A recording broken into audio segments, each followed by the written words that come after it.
I know you've assembled a furniture, but that doesn't mean that you can build an entire wall. Little learning is a dangerous thing. Shivani, when will you understand this?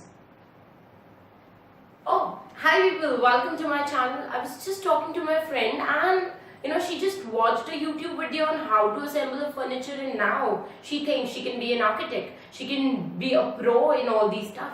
And this is what we all do. We all tend to overestimate our abilities. We all know a little about things and we tend to overestimate our knowledge about certain things. And that's what Alexander Pope said in one of his most famous work, Essay on Criticism, that little learning is a dangerous thing. This is one of the most famous and most quoted maxims, and we have so many other maxims by Alexander Pope. In this video, we are going to study Alexander Pope and some of his important works from NET point of view. So now let's talk about Mr. Alexander Pope. Alexander Pope was born in a Catholic family, as you can guess from his last name Pope. Anybody with the last name Pope will definitely be a Catholic. So he was a follower of Catholicism. He suffered from this disease called Pott's disease. For those of you who don't know, I would like to tell you that Pott's disease is a form of tuberculosis. So nowadays we have TB. At that time they used to call it Pott's disease. And due to this Pott's disease, he suffered from breathing problem and hunchback throughout his lifetime. He was also very short-heighted. He did not grow more than 4 feet and 6 inches. So really short. And he was really upset about these things, that he was short-heighted and he suffered from this disease. Due to which he decided that he would not go to school because people will mock at him. So he decided that he would enroll himself in his self-school and will study on his own. So he started reading classical works, especially Homer and Virgil. Homer was a Greek classical writer, whereas Virgil is a Roman classical writer. So he used to read those works by these prominent writers, and he became so fascinated that almost all his work shows the influence of Homer and Virgil, and almost all his work shows his love for classical text. He was writing in a period which is called Neoclassical or Enlightenment period. I would like to first explain what Neoclassical actually means. Neoclassical has come from these two terms, neo and classical. So neo means new, classical means classical text, classical works of those writers who were writing in the Greek and the Roman period. So neoclassical basically means that renewal of those writers. When there was a period in British history from 1700 to 1800 when all the prominent writers were actually reading the classical text and they were appreciating the writing style, their form and structure, and they started imitating them. So that is what gave it a name, neoclassical, new classical. So writing the classical text in a new way. Okay, so that is what neoclassical period is all about, and Alexander Pope was writing during this period. It was also a time of scientific development. I would rather say it was a time of scientific revolution. There were so many great scientists who were coming up and giving their own theories. We have Newton, who was there at that time, and he gave his own theories. So this was a period of scientific development, and people started to believe that world can be known through sense, through logic, through reason. So they denounced superstition and they focused on skepticism. So skepticism, empiricism, these were the dominant things that were during that period. And under this background, Alexander Pope was writing. So you will find almost all his work talking about how reason and logic is important and how through reason and logic you can actually know the world. The first important work by Pope is Pastorals. Pastorals is a series of 4 short poems and it is based on Virgil's work. So we find how Virgil influenced Alexander Pope, that even Alexander Pope's first work was an influence by Virgil. Also, for those of you who don't know, I would like to tell you that the work was written in heroic couplet, and heroic couplet is basically rhyming couplet with iambic pentameter. And if you are wondering what iambic pentameter is all about, then you must go and watch my video on rhythm and meter, in which I have clarified how iambic pentameter is formed, how it differs from trochaic hexameter, and how all these meter and rhythm influence a set of poetry.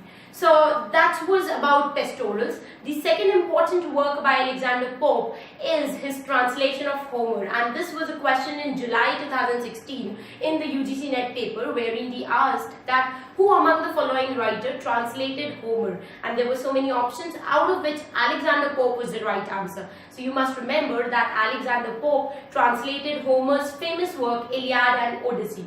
Now Iliad and Odyssey are like magnum opus, and they are really huge, and it took him 6 years to translate them. But then 6 years did not go in vain, because these translations made him very famous and he became financially successful. Also, due to his translation, he became so famous among the literary circle in London that he became close friends with Joseph Edison and Richard Steele. He also formed a club known as Scribner's Club with Jonathan Swift, John Gay and John Arbuthnot. There are so many other important literary movements going in the Enlightenment period, and also following Romantics and Victorian. You can get a list of all the important literary movements that you should read if you are studying for UGC NET on my website www.arpitakarwa.com. We cover each and every literary movement and the name of those group members in my online course. So if you wish, you can join my online course. The details are given in the description box below. But coming back to what we were talking about on his translation of Homer, we find one very important critical statement given by Richard Bentley on his translation of Homer, wherein he mocked Pope and said that it's a pretty poem, Mr. Pope, but you must not call it Homer.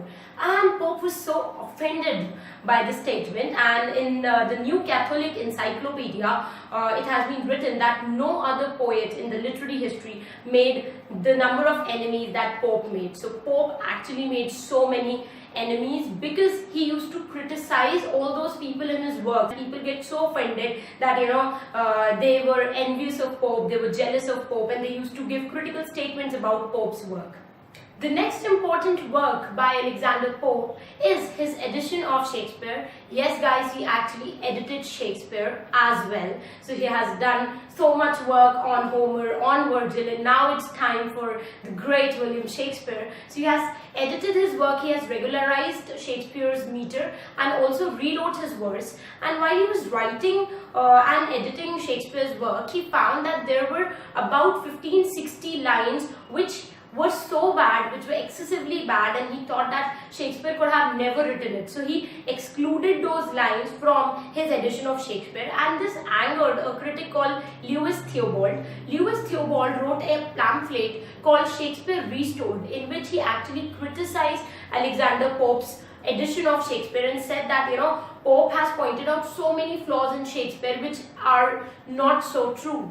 And when he was listening to the criticism by Lewis Theobald, and there was Richard Bentley criticizing Pope's work, he got so angry that Alexander Pope decided that now he's going to write essays and pieces wherein he'll be criticizing all these writers who have mocked him, and then started the journey wherein he wrote Epistle to Dr. Arbuthnot. Epistle to Dr. Arbuthnot is a satire which he wrote for his very close friend called John Arbuthnot, who was a physician.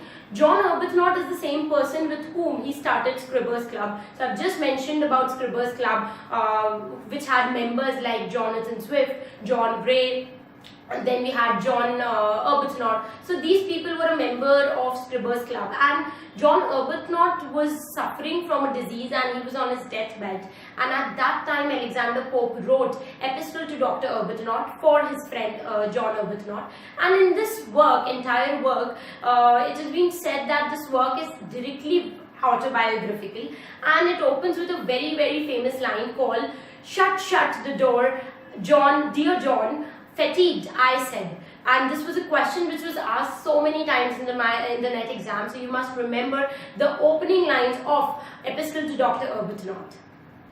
The next important work by Alexander Pope is Essay on Man. Essay on Man was written by Alexander Pope with a motive in mind, and the motive was to vindicate the ways of gods to men. And you can see how it connects to John Milton's Paradise Lost, because Paradise Lost was also written with a similar motive.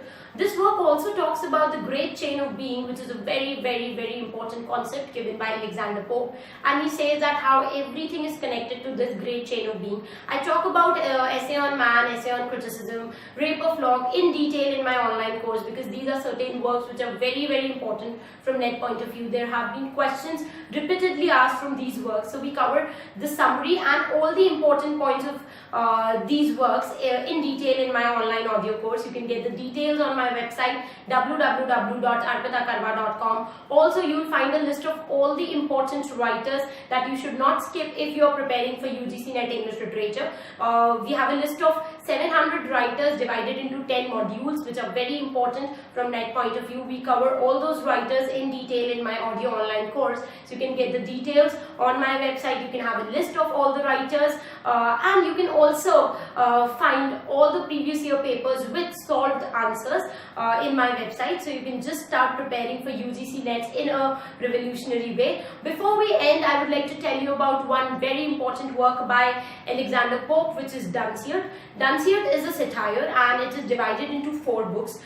You must remember the number of books all these works are divided into, which appears in UGC NET exam several times, because we find that these people keep on asking us about a certain work and in how many acts that work is, or in how many books that work is. So you must remember the number of books that a work comprises of.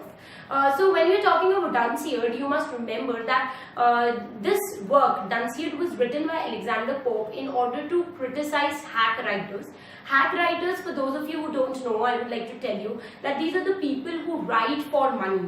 So they would write about anything if they are getting money, and they would flatter people who are very wealthy, so that when they write a good piece about them, they will give them money. So Alexander Pope criticized all those people. Also, one of the most famous criticism that he gave in this work was on Colley Gibber. Colley Gibber was another critic who criticized Pope's work, and Pope got so angry that he made him a hero of Dunciad. And in this work, Dunciad, he says that Colley Gibber is the king of dullness. So Colley Gibber, according to Pope, is the person who is bringing dullness into the world, who is bringing darkness into the world. We have references of coming from Greek mythology, Hades, we have Lethe river, which is actually the river of forgetfulness. So all these references are coming up in this work, which is very important. So let's end this video, but before that I would like to tell you that we are running a GoNet quiz on all the social media platforms. The links are given in the description box below. You can join me on the social media platform so that you can keep yourself updated about the questions that are asked in NET exam. Also, before you go, do subscribe to my channel, because I post videos every Saturday and every Sunday to help UGC NET English aspirants to prepare for UGC NET exam. If you like this video, do give it a big fan thumbs up and share it with other NET aspirants. Till the time we meet next, bye-bye, happy learning and keep loving literature.